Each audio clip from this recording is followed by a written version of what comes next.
थे। यहाँ कोई सभा नहीं है। हम लोग जब पैदल चलते हैं तो कहीं एक जगह बीच में रुकते हैं चाय पीने के लिए। तो हमारे गांव में जब आपके चाय पी रहे हैं तो हमारे साथियों ने आपको निमंत्रण दिया होगा कि चलिए वहीं चाय पीजिएगा, बातचीत भी होगा।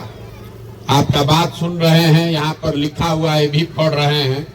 जहाँ पहुंचेंगे वहां पर भी पूरा इसका रिपोर्ट मिलेगा कि आप क्या क्या बात बताए। ये जो बात आप बता रहे हैं, बेरोजगारी है, पलायन है, भ्रष्टाचार है, किसान बदहाल है, नली गली नहीं बना है, सब गांव में रोज हम लोग सुनते हैं। 4,500 गांव में हम पैदल चल के आ रहे हैं। 16 महीना से घर परिवार छोड़कर गांवे गांव में पैदल चल रहे हैं। लोग पूछता है भाई पैदल काहे चल रहे हैं, पैदल काहे चल रहे? हम तो किसी का मदद करते नहीं हैं, हम नाली गली नहीं बनवाते, राशन कार्ड नहीं बांटते हैं, वृद्धावस्था पेंशन नहीं देते। रास्ता में चल रहे हैं, लोगों से बात करते हैं, देखते हैं आपकी समस्या, उससे निकलने का रास्ता आपको बताएंगे। लोग कहता है भैया इतना पैसा खर्चा करके पैदल चल रहे हैं, हम ही लोग को पैसा कुछ दे देते तो कल्याण हो जाता। कुछ लोग ये भी कहता है कि भैया इतना पैसा आपके पास है तो वो फैक्ट्री लगवा दीजिए कि बाल बच्चा को यहीं रोजगार मिल जाए। तो हम किसी का मदद नहीं करते हैं, फैक्ट्री लगाने का बात भी नहीं करते। काहे? एक दिन मान लीजिए आपका मदद कर भी दें, उससे आपका जीवन थोड़े सुधरेगा। अगर मान लीजिए कि आपके गांव में फैक्ट्री लग भी जाए तो बिहार में तो 40,000 गांव है, बिहार के बच्चों को कैसे रोजगार मिलेगा? तो ये मछली बांटने का अभियान नहीं है, ये मछली मारने सिखाने का अभियान है। हम आपको भी कुछ नहीं देंगे और आपसे कुछ मांगेंगे भी नहीं। हम वोट नहीं मांगते। आपको अभी 10-15 मिनट में वो रास्ता बताएंगे।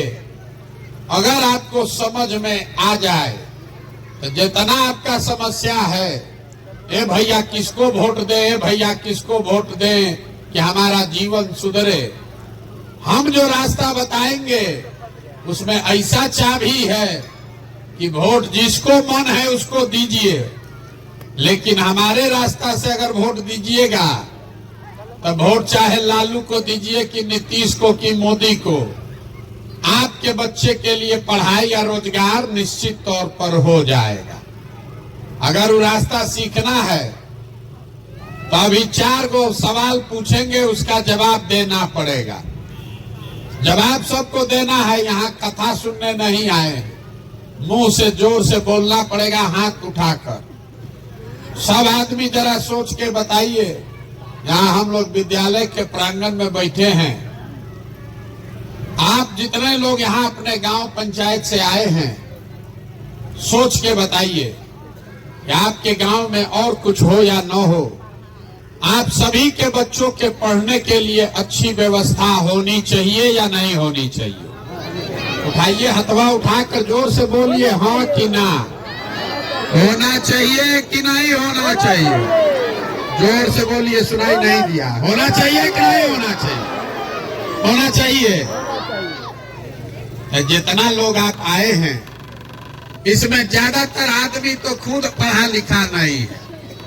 आप चाहे पढ़े लिखे हैं या अनपढ़ हैं, आप अगड़ी जाति के हैं या पिछड़ी जाति के, आप महिला हैं कि पुरुष, गरीब हैं या अमीर, सब आदमी कह रहा है ए भैया पढ़ाई होना चाहिए।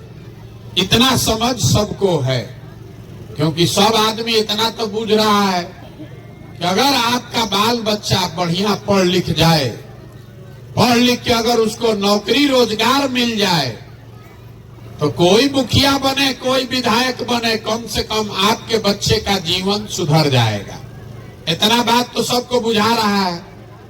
तो जितना आप समझदार लोग यहाँ मुड़ी हिला रहे हैं, सब आदमी जरा अपने अपने बच्चों का चेहरा तो जरा याद कर लीजिए और अपने बच्चों के नाम पर एक बार ईमानदारी से बोलिए कि आप में से किसने जीवन में एक बार भी अपने बच्चों के पढ़ाई के लिए वोट दिया है। देखिए पूरा गांव, देखिए कैसे दशा है, देखिए कैसे अभी कितना जोर से उछल रहे थे। ए भैया पढ़ाई होना चाहिए, लेकिन पढ़ाई के लिए जीवन में वोट नहीं दिए। ए भैया फैक्ट्री होना चाहिए, रोजगार यही मिलना चाहिए, लेकिन फैक्ट्री रोजगार के लिए वोट नहीं दिए। अभी साल भर, अभी महीना भर पहले धान कटा है, धान का दाम है 2150 रुपया। आप धान बेचे हैं 1500 में, 1600 में, सबको बुझा रहा है। ए भैया 2150 मिलता तो आमदनी बढ़ जाता, लेकिन धान गेहूं के दाम के लिए तो आपको वोट देना नहीं है। तो जब आप पढ़ाई के लिए, रोजगार के लिए, अपने आमदनी के लिए वोटे नहीं देते हैं तो आपको मिलेगा कैसे? अब तुरंत कोई खड़ा होगा यहाँ ज्ञानी और कहेगा कि ए भैया वोट देने से क्या होगा, ये तो सब नेता सब दल चोरे हैं। हम लोग अगर रोजगार पढ़ाई के लिए वोट देंगे तो रोजगार पढ़ाई मिलेगा, इसका क्या गारंटी है? हम आपको बता रहे हैं इसका एकदम गारंटी है। वोट जिसको देना है दीजिए, लेकिन अगर रोजगार के लिए वोट दीजिएगा तो रोजगार मिलेगा, पढ़ाई के लिए वोट दीजिएगा तो पढ़ाई मिलेगा।